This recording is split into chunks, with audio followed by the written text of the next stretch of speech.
you everyone for joining us today for the Sister Thea Bauman lecture series on social justice and library information science. My name is Suyan Sin, the chair and the associate professor at the Catholic University of America in the Department of Library Information Science. Sister Thea Bauman on the MA and PhD in English from the Catholic University of America. She believed that through communication and understanding of other cultures and ethnicity, racial injustice could be minimized. In order to represent our tradition in upholding core values and responsibilities for social justice, the Department of Library Information Science at Catholic University of America inaugurated a dedicated lecture series on social justice named after Sister Thea Bauman in spring 2019. And today's lecture is the fifth lecture in this lecture series. It is my great pleasure to introduce Dr. Michele Villagran for today's lecture. Dr. Villagran is an accomplished educator, innovative speaker, entrepreneur, cultural intelligence, and diversity and inclusion expert with over 30 years of experience in the public and private sectors.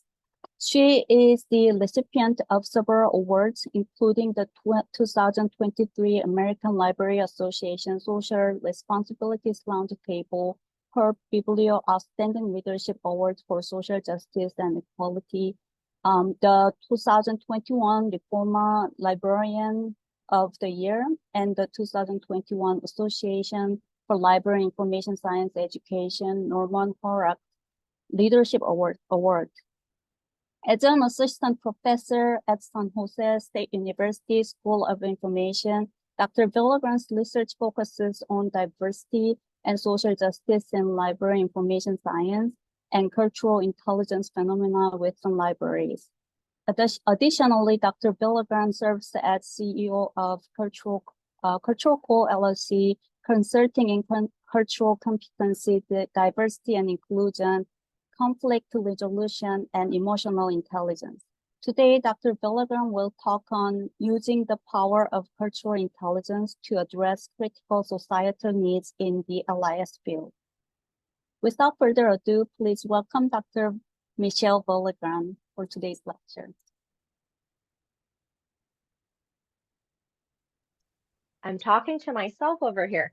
Thank you so much, Suyan, and for the invitation to be a part of the Sister Thea Bauman lecture series this fall. Feel free in the chat. I have it open. I don't know how much I'll be able to toggle between, but feel free to say hello and where you're at. I already see some familiar faces and friends. So welcome and thank you for joining us. So this talk is kind of a compilation of, I would say, three different areas. CQ, or cultural intelligence, which is really my area of expertise, but also considering and thinking about our societal needs or social aspects that are going on in our libraries and the LIS field, as well as what that means for organizations. And I was just telling Suyan a few minutes ago, when I was looking at the piece related to the societal needs, that is a lecture in itself. So together today, in the hour we have to dedicate to this talk, I'm going to give you kind of broad strokes, or I don't want to say 101 because it's not 101, but just higher level. You have access to the references, the resources at the end. And I know Suyan will then share, she has my slides as well as the recording. And I'm happy to address, any questions at the end, as well as we have a Padlet we'll be working through, which I'll show you shortly. But as we begin, I want to make sure to go over a land acknowledgement. And I'm going to share two because I work for San Jose State University, which is in San Jose, California, but I actually reside in Los Angeles, California. So I want to just cover both land acknowledgements and the importance of and meaning behind what they are, and for you to, in your own respective areas, to think about where you are, where you reside, and what communities were there before you. So San Jose State University recognizes that the present day Muwekma Ohlone tribe is comprised of all of the known surviving American Indian lineages aboriginal to the San Francisco Bay region. And this includes tracing ancestry through the Mission Santa Clara, San Jose, and Dolores. And then in Los Angeles, where I reside, I want to acknowledge the Gabrielino and Tongva peoples as the traditional land caretakers of the Tongagar, which is the Los Angeles Basin, as well as the Southern Channel Islands area, and pay respects to those elders and ancestors of the past, the present, and those that are emerging. So just take a minute. You can put in chat or just take a minute and think about where you are and to honor and respect those from our past, our present, as well as those that are emerging.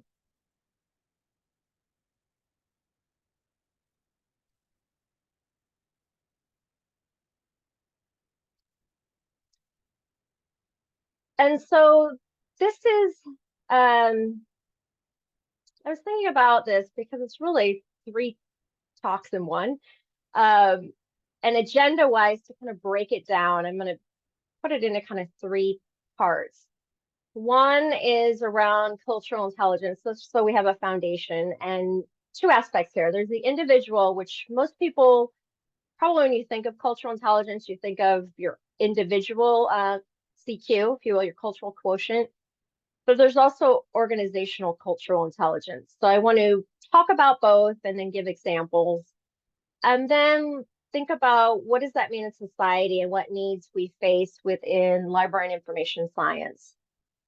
And then tie it all together to actually what are examples that surprisingly you may or may not realize are examples of utilizing cultural intelligence in libraries or in LIS. It may not be named that, right? You might not say, oh, this is CQ or this is cultural intelligence, but actually a lot of the things we've been doing for years are illustrating cultural intelligence. And then we'll do questions, I think, at the end using the Q&A. But before we even get to that, I have a fancy Padlet. It's fancy because every question I ask you is on that Padlet. There are 5 key questions. Suyan, if you can put that in the chat for me, that would be great. Or if you're on screen and have your phone handy and want to scan the QR code, it'll take you to the Padlet. I'm hoping during this session, I suspect there'll be a lot of questions, a lot of conversation. Use the Q&A for questions, but conversation, amongst attendees. Put those in the chat so we get some rich discussion going. But also use the Padlet. You can anonymously post on there. You just go to the, I'll prompt the question. There's 1 through 5, and 6 is kind of anything else. Then you just click on that plus sign and can add responses. Then we'll come back to the Padlet a couple times and certainly during the end of the session to see what everyone shared and learn from one another. So I'll just pause for a minute for you to capture the QR code or get to the link in the chat.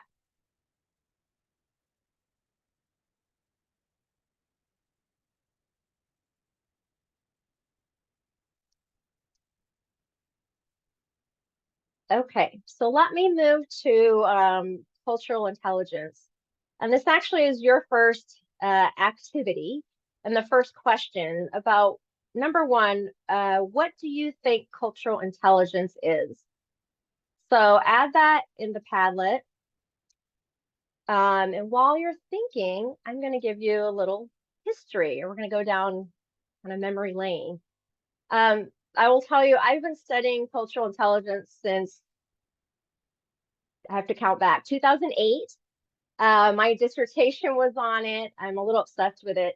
I'm certified, advanced certified. It's just this, I read one article and fell in love. And at the time, I was working for a legal vendor. I was in librarianship. I was a law librarian and a practitioner. And the organization I was working for was going through a lot of change. And it really resonated me, this whole term, what is cultural intelligence? It resonated with the changes that were going on internally in our corporate structure as well as in our own unit. And so the genesis, or just going back historically, CQ's been around, and CQ is cultural quotient. We all have a cultural intelligence level. So I'm going to use them interchangeably here. So CQ actually goes back to 2003. It was officially defined, and I'll give you the definition shortly.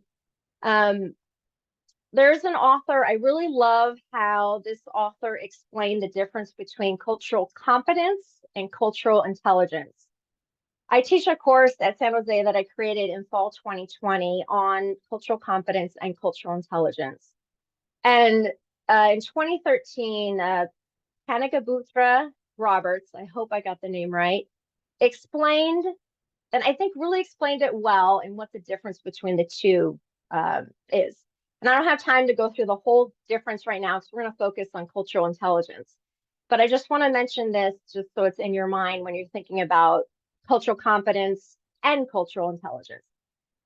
The author explained that cultural competence is more about the what or the attributes of knowledge in cross-cultural situations, while cultural intelligence is more about the process. It's the how to acquire and then utilize that knowledge.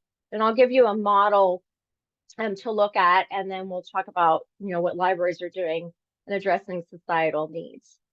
But this author, she said that both are complementary to one another, which they are. In my course, I teach that. I will tell you, cultural intelligence is a form of intelligence. There's debate in the beginning, like, do we need another intelligence? We have IQ, we have social intelligence, emotional intelligence. There's a whole list of intelligences we all have, right? The emphasis is on nurture more than nature. It integrates both sociological and psychological aspects. It can be integrated with other forms of intelligence.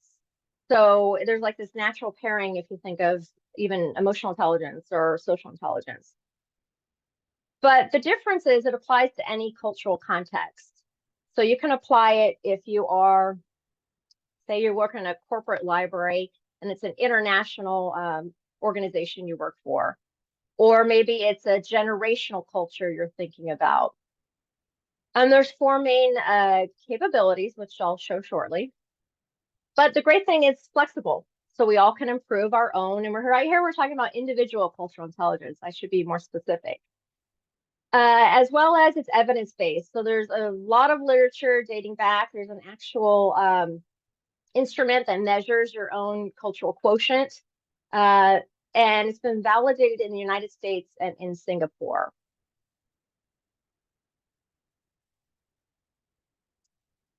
Now, sometimes I get the question, and I've had this question actually quite a bit, particularly when more and more organizations were conducting implicit bias training. And the question is always, what's the connection? Like, and what does this mean when we're talking about bias? And then, so what does that mean when we actually have to execute? So here's the connection. We all have bias, and that's another whole talk, but we all have bias, and we all have implicit or unconscious bias. When you're thinking about your biases, though, you're really trying to increase that awareness, and you want to help kind of prevent those unfair judgments and those actions that could occur, but maybe you're not aware because they're so ingrained inside of us. They're kind of hidden, and so it's that implicit aspect. They're not explicit. But the connection is cultural intelligence is actually where you adapt or are flexible, you change your behaviors, and you improve your effectiveness. So that's the connection with bias and cultural intelligence. And in order for us to understand kind of both, or really to think about the CQ side, we have to think of not just awareness. That's a starting point. I think we're all aware what's going on in the world, maybe in our own library or our own library program.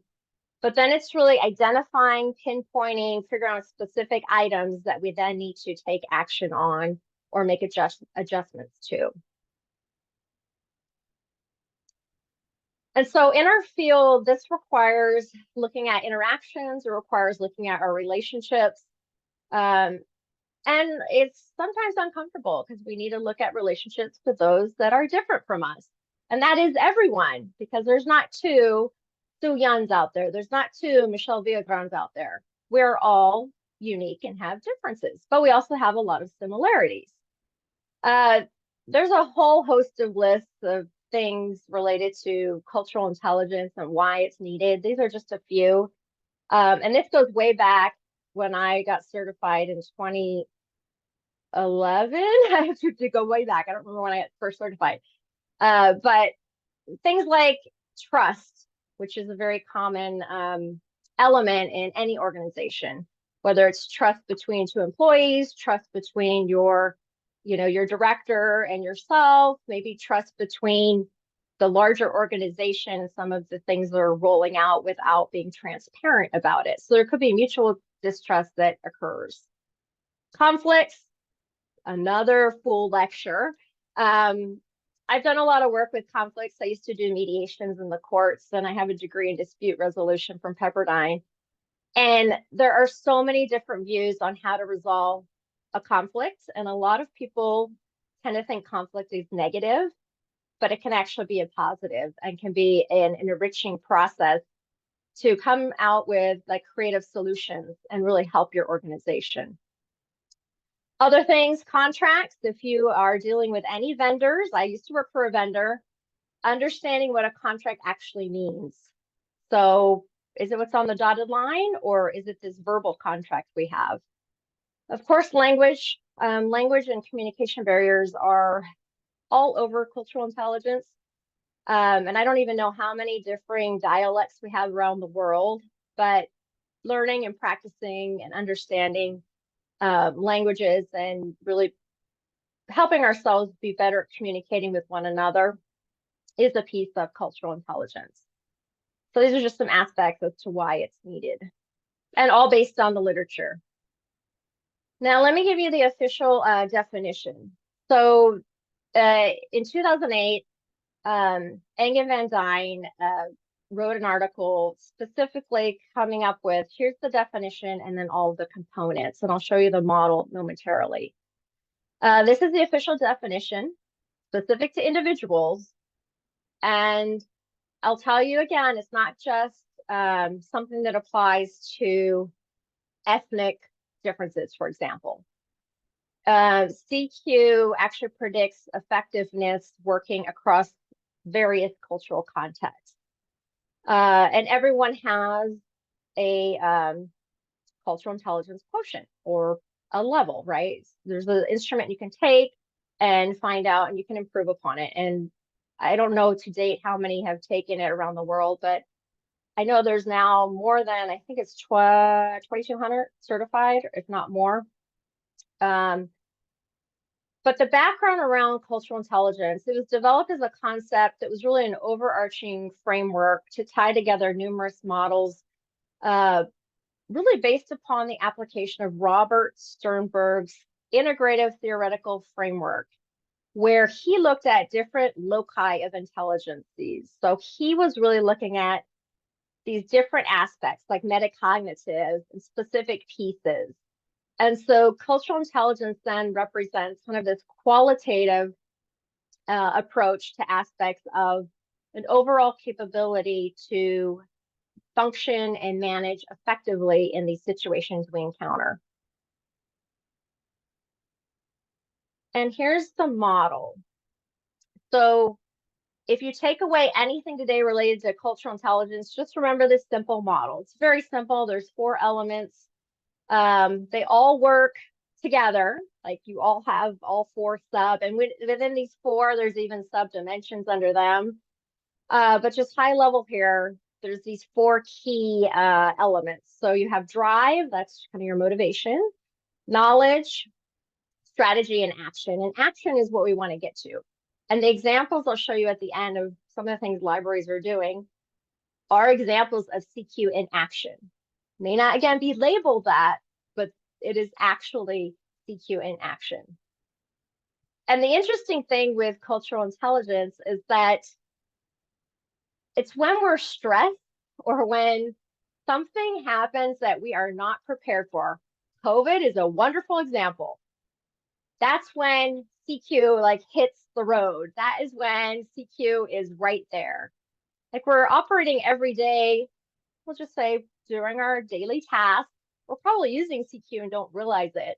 But it's when something happens that then CQ it's like high alert and ready to go, and it's right there in your face. And I have a few examples of that towards the end. Let me tell you just a little bit more on the individual level about CQ. So drive, again, is your motivation. So how motivated are you? How confident are you to work in, adapt to, interact with X situation? You can think of a generational culture if you want. You can think of any population.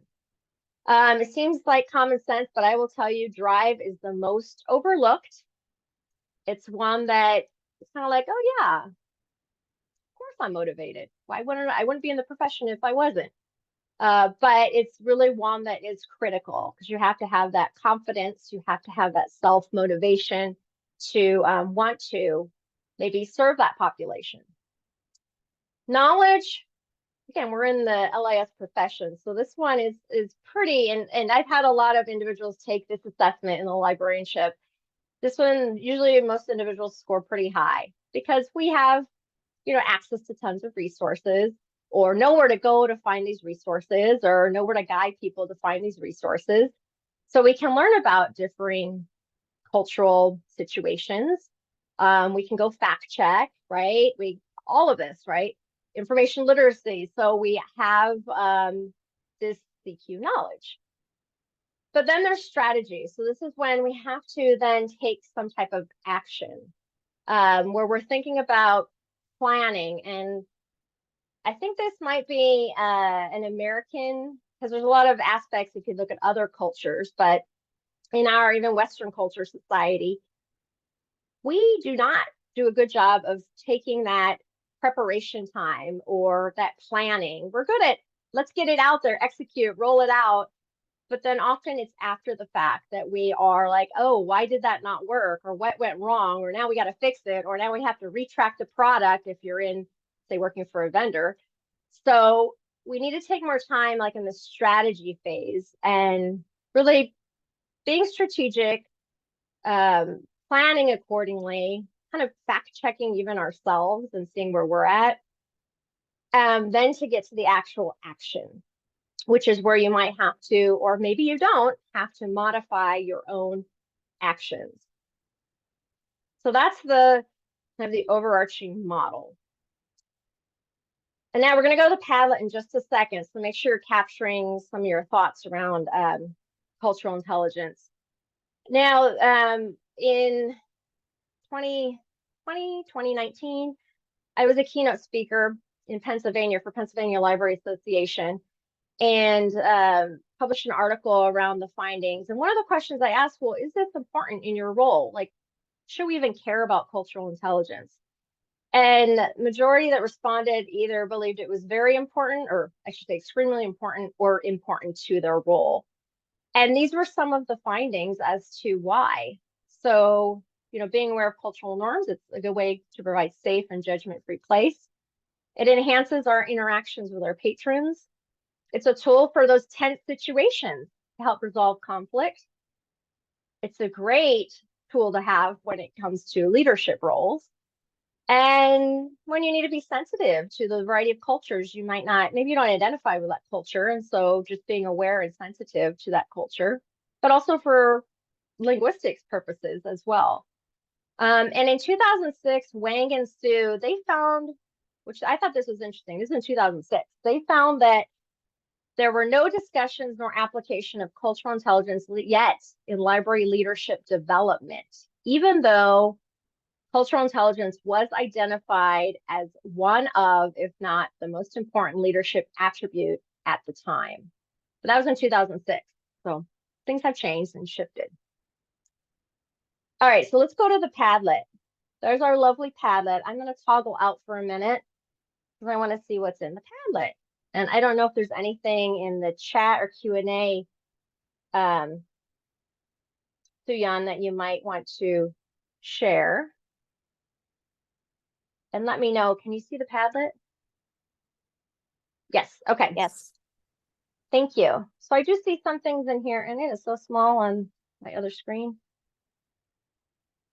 So let me just see what we've added here. And you can continue adding to this. I'm going to leave it open. So even, later on after the session, we have awareness of different cultures and my biases, knowledge about the culture. You guys are all spot on. You should be doing presenting. Awareness of similar differences. Using your own experience to recognize what makes others different and special. Responsive awareness. That is part of it. And I think too, we need to be proactive, not like wait for that situation to happen and then take action. We need to be proactive, not reactive. Being willing to understand and learn about differences, understanding, okay, everybody, you all are experts according to the Padlet. These are spot on to what I mentioned and said. Okay, so we're going to transition and I'm going to take a peek. Let's see, what did you all say? The next question is, how can an organization then be culturally intelligent or become culturally intelligent? And I will tell you, this is newer. This isn't something that originally in the literature, it wasn't focused on. It wasn't about organizations being culturally intelligent. It was about individuals. And of course, individuals make up organizations, but that's just one element. So let me pop in and see what's in here, and then you can keep adding to it as I talk about organizations. Authentic engagement, learning from them, considering multiple ways members can be engaged in the process of developing an organization. And I think that's crucial too, as there might be mergers and acquisitions, there might be downsizing, there might be even units moving or transitioning.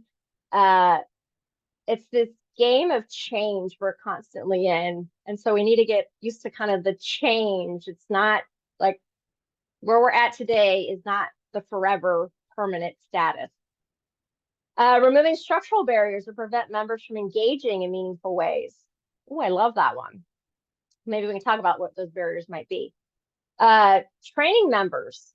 Training is a big piece because this doesn't happen overnight. It's like, yay, we're a culturally intelligent organization, checkbox. No, this is where a lot of things have to happen. It's about structures, policy, procedure, leadership. Every single person has to be in and buy in across the whole organization. Hiring, yes, people from diverse cultures and backgrounds. Intentionality, I mentioned that in my presentation. So yes, intentional about it and changing the organization. Okay, keep adding to that.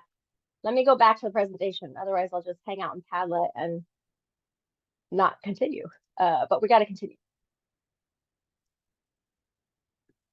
And let me swap.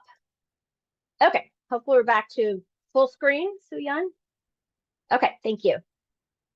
So keep adding to the Padlet. Let's talk about organizations. And before we get there, this is a really, really cool model I came across. And I have to say thank you to David Livermore, Lynn Van Dyne, and Sue Suing, who are three amazing leaders within cultural intelligence. I've met two of them, got certified through Dr. Livermore was the founder of the Cultural Intelligence Center. And they wrote an article in 2022 that really talked about and addressed organizational CQ. Because again, in the past, there's been conversation about it, but it's like, well, yeah, individuals might have CQ and do have CQ. What does that look like? But what about an organization?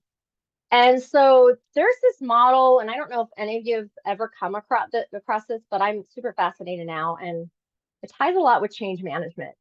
So VUCA is the acronym, stands for volatility, uncertainty, complexity, and ambiguity. And I'm like, oh my goodness, that reminds me of COVID, this little thing that impacted us all. But they actually talk about this model in their article and how it relates to CQ. And so if we think of an organization beyond people, yes, all of us, and building these culturally intelligent organizations, what else do we need? We have to have diverse cultures. We have to have communication.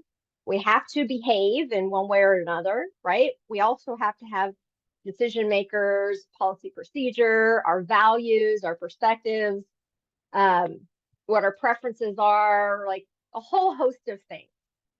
And so in this model, looking at this, is thinking about, so what do we know about the situation?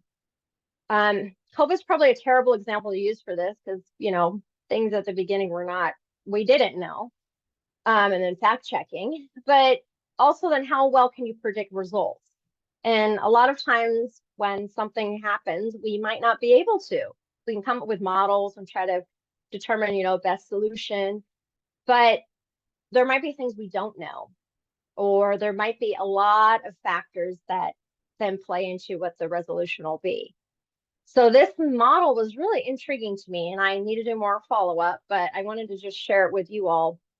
So you can check it out further, and of course in their article. And some of the things in their article, so now the question is, how can an organization become or be culturally intelligent? And again, it's not you just become culturally intelligent. This is a process and it's ongoing. So it takes work. And some of the things, like go back to 1990, Huber, the large system, right? It shapes how you adapt effectively and efficiently. It shapes your results. A lot with adaptation. So actively being flexible and adapting. And this last point, I just was like, yes, yes, yes. Employees do not have to compromise their personal and cultural values to be a part of a culturally intelligent organization. But everyone will need to be flexible in their own behavior to work together to create almost this third culture that then drives results. I did some coaching, I don't think it was this year, last year, recently, and with an organization where they thought it was really about communication, but it actually was cultural values that were hindering some productivity and end results. So I worked with several employees to go just talk with them one-on-one. We had a lot of conversations about the organizational environment, finding out in the end, a few of them actually had resistance, and there was that change factor, didn't want to change because their own values were not aligned with the values of the organization. So from the beginning, there was that resistance, but they weren't willing to be flexible to then modify or adapt so they could then fit into their organization, which they worked with.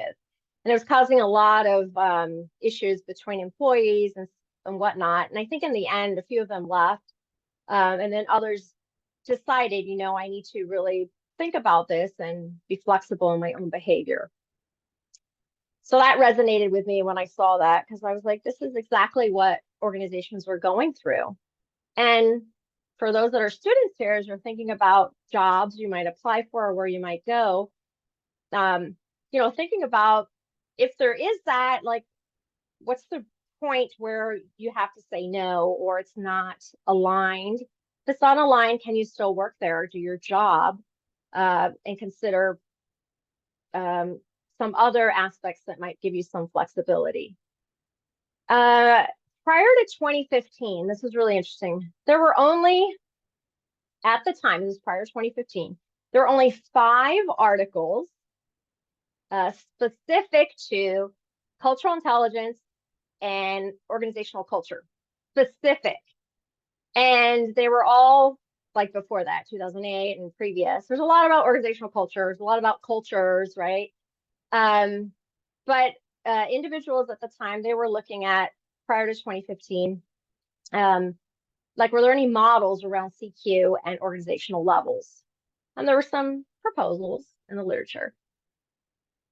But coming out of that, and since then, there's actually a lot of resources, a lot more literature around organizational CQ and steps. So I'm going to give you just like high-level steps to kind of develop organizational CQ. And then we're going to talk about the society because time is ticking. Have you done a cultural audit? Think about that. Have you? Have you looked at your teams, your organization as a whole, your um, you know, cultures that are represented? What stands out? What differences are there? What about your teams? Um, what about how senior leaders demonstrate or promote culturally intelligent behavior, or do they? Surveying, conducting some type of survey within your organization. And this is all internal, okay? I'm not talking about with external clients or external patrons. What are the norms? What are the unwritten norms of your organization? And examining those, and what are like the routine items that are happening that express those norms? Does it come out through transparency or through respect? Google, Google hires library professionals. Google has a 20% rule. There's a rule written into their organizational norms where the idea is that any Google employee is encouraged to devote at least 20% of their time to explore new ideas and innovative solutions. So do you have any of those in your organization? What are they? And then going back to the model I showed you earlier, the BUCA world, right? So how do you then strategically create these routines? And what does that look like when we might have to quickly pivot? Now, this is exciting because in 2016, there's a group of authors who created an organizational cultural intelligence survey. So there's an actual survey you can go and take and kind of do this analysis. It's 40 items. And there's even others that have come out since, but this was one I really liked, and some of the things they included kind of resonated given my CQ experience. And even more so, this is a model from the Cultural Intelligence Center. This is actually from my level 2 certification. And they break it down into kind of 5 phases in how an organization, really from concept, I would say, to actual implementation or integration.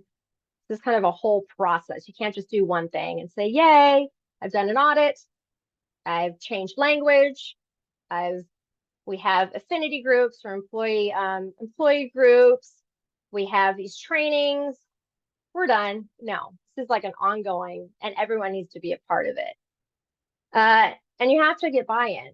There's a lot of organizations where it's just not the buy-in, and it's maybe not the right place to be then if someone's not going to buy into this and really implement it, because then it trickles down, impacts all of these aspects.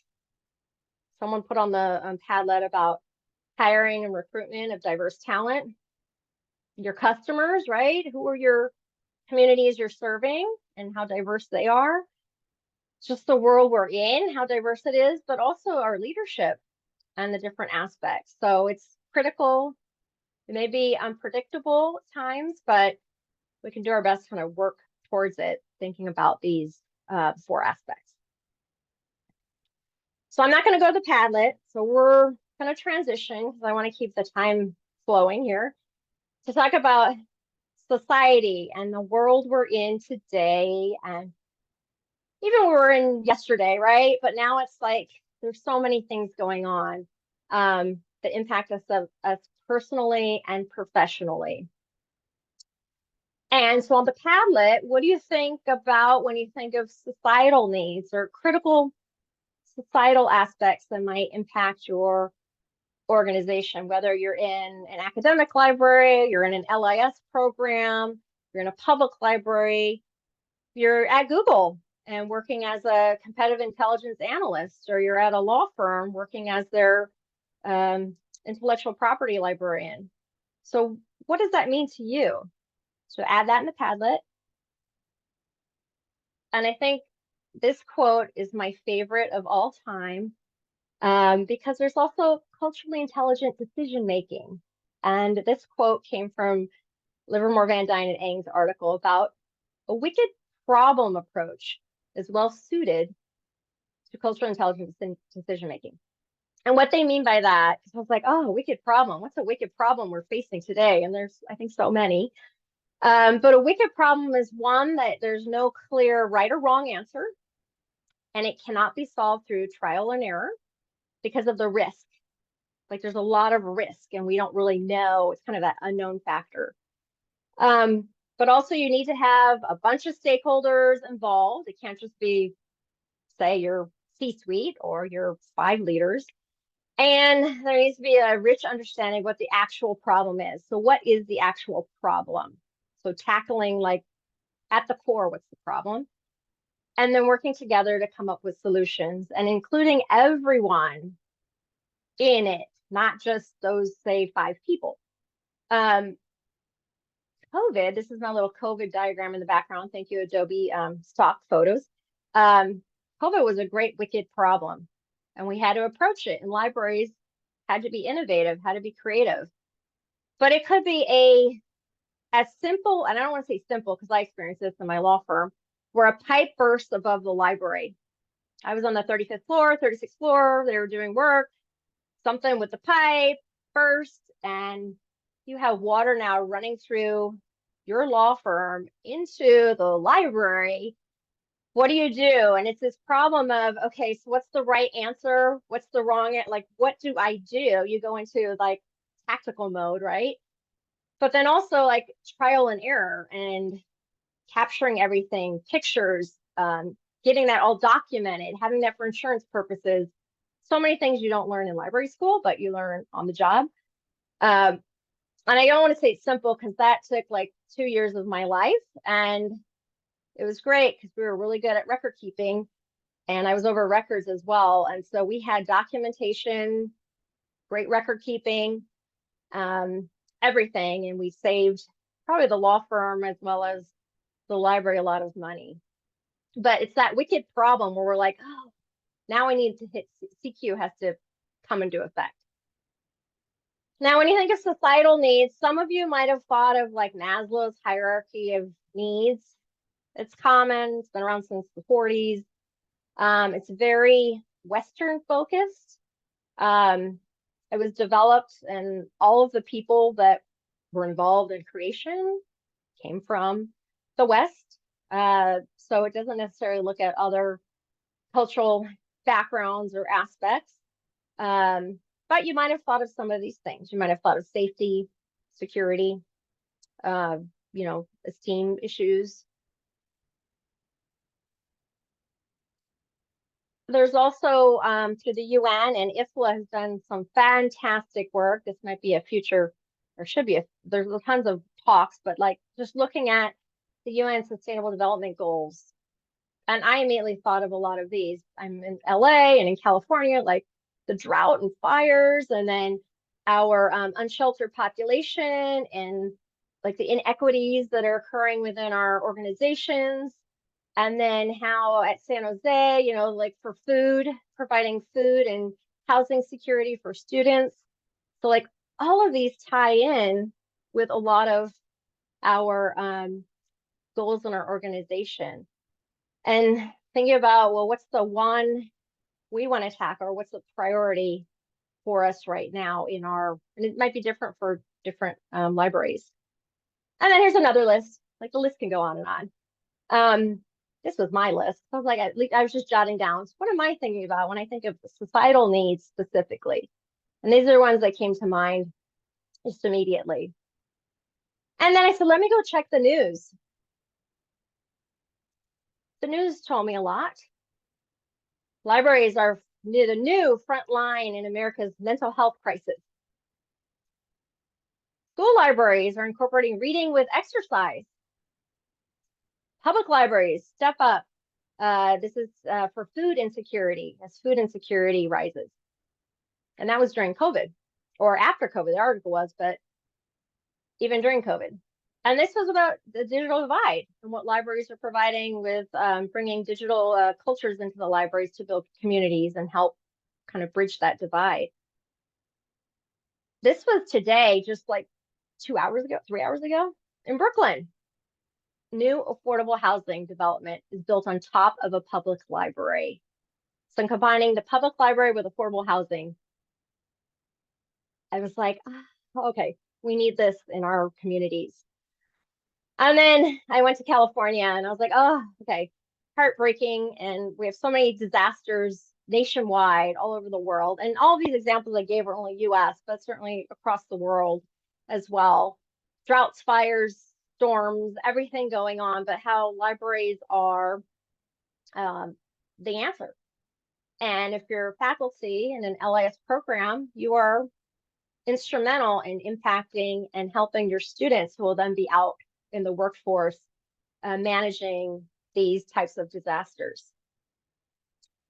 Oh, another one, this was Seattle. Their transit branch they're transitioning it into social work to take on mental health and drug use. Oh, I think that's it. Those were, there were tons of examples. A lot of them public libraries, but academic as well. Corporate's a little different because, it's more private. But again, go to the Padlet. I'm going to keep going and we'll look at the Padlet at the end. I'm curious what you were thinking of when thinking about kind of societal concepts. Okay, I'm going to be fast here because this is its own presentation about what are we doing? What have we been doing? And I told you from the beginning, we have been applying cultural intelligence, and I think not realizing it or not labeling it as such. Let me tell you how. Here's an example, great example. And I only pulled out a few because there's so many, but number one, is CQ a part of your mission and vision? And this link was from University of Arkansas Libraries, where they had a task force. They came up with a diversity plan or revised it, and it includes cultural intelligence. So maybe you have, or if not, you're going to go back and do some reanalyzing of your mission, vision, your own plans. I have my students actually look at library or information science organizations. So, IFLA, ALA, SAA, you name it. And I have them look at their guidelines or their competencies and rewrite them so that they do include cultural intelligence. And my next action is to share those with the associations, but that'll be coming. Maybe there's a formal statement that's been put out. Here's an example for Black Lives Matter during the whole time, the movement, taking action, but then you just put out a statement. How do you then in an organization handle if there's backlash from, say, a patron or an employee? So having that communication, and there's a lot of resources online. These are just a few examples of some statements as well as a LibGuide and other resources. But then even your policies, have you looked at policy procedures? I forgot which organization this was from. It's a public library, but the whole alleviating inequities related to fines. So those late fines that patrons might pay and revising your policies. These are all CQ actions. We might not think of it immediately, but they all are. Other examples, if you hire someone, do you highlight them and talk about, how they're effectively working in a diversity of cultures? I use the Reforma LA, which I'm the president of, as an example, because we have a blog where we spotlight members. And we ask questions like, how does your work align with Latinx and Spanish-speaking communities? Or, what innovations would you like to see for Latinx students, for example? So that's just a similar concept, but with a library association. What about like a new service or a new, save a collection? There's one thing to highlight, here's our new collection, but you talk about internally how a diversity of perspectives was part of the development. And I really liked a few of these. One was around celebrating disability representation in a photo project through University of Kentucky. And then the other one was, I think it's Albany Public Library, about how they've added diversity to their shelves. So again, mentioning and talking about it. And then hiring, there's so much to say here, but considering health, well-being, mental health of our employees, and also evaluation and where you even post. More examples do you have in your organization? Ways in which every person can go and communicate how they're feeling or what they want to contribute as far as ideas. Those are anonymous feedback cards, anonymous like little survey box. Is there a monthly Ask Me Anything? A lot of things you could do to bring everyone in. When I worked at the LA Law Library, we had there was anonymous cards, and then the director actually read those at every meeting. And we talked about them and what the concerns or thoughts were, and they were anonymous. Training programs. So I worked with Maricopa County Library District some years ago. They have this wonderful, for customer service, philosophy around exceptional service.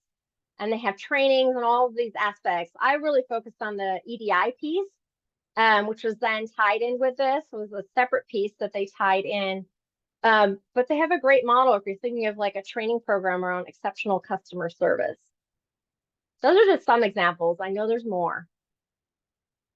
I'm not going to read all this, but this goes back to my article with Pennsylvania libraries around what's the value here. And I'm hoping it's as obvious to you all, and I'm hoping you're clicking and seeing it. And we're doing it. We just need to continue doing it and elevating it. But also in education. This is from, I think it's 2013. It's from ATLA, the American Theological Library Association. They had a whole piece around the role of cultural intelligence.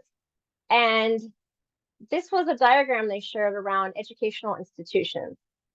And I like how they broke it down. People, yes, right? But then there's processes, there's technology, but then it's even broken down in these subsections. So it's all about change. If you see change is listed here all over. But is it your delivery and having to change the delivery? Is it about your spaces, your places, technology? Is it about your actual role? So there's so many aspects when it comes to educational, and that it could be challenging too, because we're in a department or school, right? But then we have a college, we might have another unit, and then it's the whole university. So where are you organizationally with your CQ? I would start with your department or school and then build up and see how it's going in the college or the next unit. And lastly, because I'm sure I'm at time, we can't forget the most important people, which are internal stakeholders, right? Your people, your employees, your staff, your students, your colleagues, but also your external partners. This could be, you know, the Center for Faculty Development, or the library down the street, or your board, or a whole host of stakeholders we have to think about. And then the neighborhoods around us. So who's in your backyard? Who are you serving? Who might be moving to your community? And how can you take then CQ, be conscious of it, right? You're aware of it, but then take strategies. And it could be just revising that one policy, but not just revise it, then communicate it out, share why, get input, feedback. If there's resistance, be prepared for that. But also, we're in an unpredictable world, I would say, right now, with everything going on, that we could use CQ as a tool to kind of better anticipate or help us with what could come in the future, but at least to be, I would say, better prepared, being proactive instead of reactive. So just a reminder, it's all connected, whether we realize it or not. We all have CQ levels at individuals. Our organizations have some level, whatever it looks like now. It depends on your organization. It might shift, but it's all kind of a constant movement. And then with change, it's this target that it's ongoing. I would say it's a journey. I tell my students it's a journey. It's not, you're culturally competent after you take my class. No, this is like an ongoing journey we're on together. And then we have to think about what's going on in our environments in our world, and how does that then impact us, but then how can we take that and think about how we're evaluating our organizations and taking some sort of action to make that change. So go back to the Padlet and fill in anything else here you're thinking about. My last two slides are all these wonderful resources. You can go and read all the literature. And I'm going to go back to the Padlet. Su-Yan, I think I'm done. And meanwhile, if you have any questions, please use the Q&A box for your questions. And while you're doing that, I'm going to look at the Padlet because there might be some juicy. It's all juicy to me. This is all exciting. I'm so glad you all are contributing. Thank you for being here. Makes me happy. Let me see real quick while Q&As are coming in, and let me know, Soo-Yeon, when they come in. I want to just, let me pop back because we didn't really talk about like the societal. I want to see what else is in here. Power structures. Yes. Accountability is huge. And that also ties to transparency. So looking at, messages that come out, but then the actions too, to see, do they align? Student needs. Yep. Food, housing, financial, emotional support, 100%. Okay. And then let me see, libraries. I'd love to hear other examples too. If you have any, I just pulled out a host of things from my experience or what I came across. There's so many out there. And the classrooms, students are being asked to perceive their class group as inquiry-based communities of practice, more communal, collective, non-Western approach. I think all LIS programs should take that approach and consider that in their classes. Food box programs, yes. Oh, all of these great ideas. Lunch and snacks for after school and weekends. Evidence-based family literacy programs. Increasing CQ is great for serving a community, but I worry about librarians getting burnt out by taking on, I read several articles about burnout, and there are some great colleagues in the field who have done research about burnout. And that could happen. I think there's, putting in protective measures for yourself around burnout as much as you can. Mentoring programs for BIPOC, diversifying collection. I see, that's not a question, but it looks like, list of, yes, you will get the slides, I think, right, Soo-Yeon, as well as the recording? Yes, it's going to be shared, and I'm going to send emails of notification when things are available. Wonderful. There's just so much rich data here, information you're sharing. And you have, again, the Padlet too. So, when you share it, make sure you send the Padlet because everybody can take a screenshot or snapshot of this. I really believe in CQ. I've been studying it, like I said, since 2008. And I'm so intentional with like when I read an email, I always put the cultural intelligence lens on. I probably overdo it, but I think we need to just have that, even in the language, what we say, like it all ties back to CQ. Even if we don't, call it that. I don't see any questions in here, but let me pop over.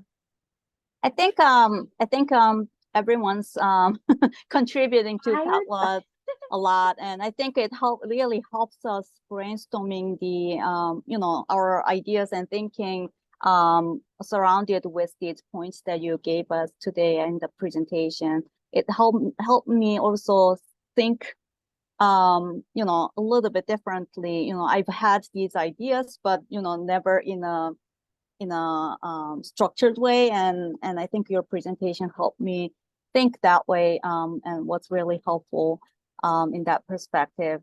And I think this Padlet, I think it's really useful to share that with the participants for today's session. All these ideas help us brainstorm further on the ideas that you shared today. So, thank you.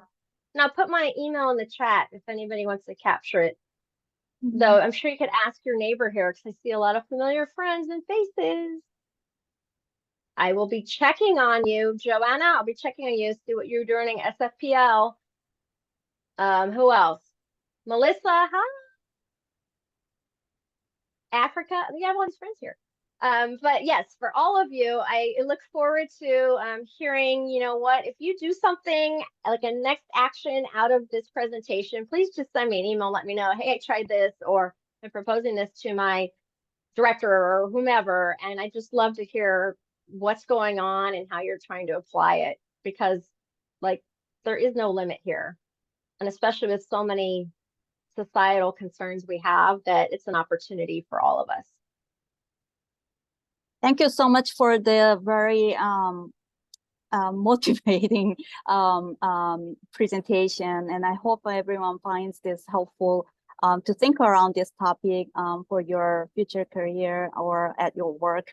Thank you so much for joining us tonight, and hope you have great evening, and see you next year when we have our next lecture for this lecture series. Thank you so much. Thank you, Michele. Thank you, Suyan. Everybody take care and be well.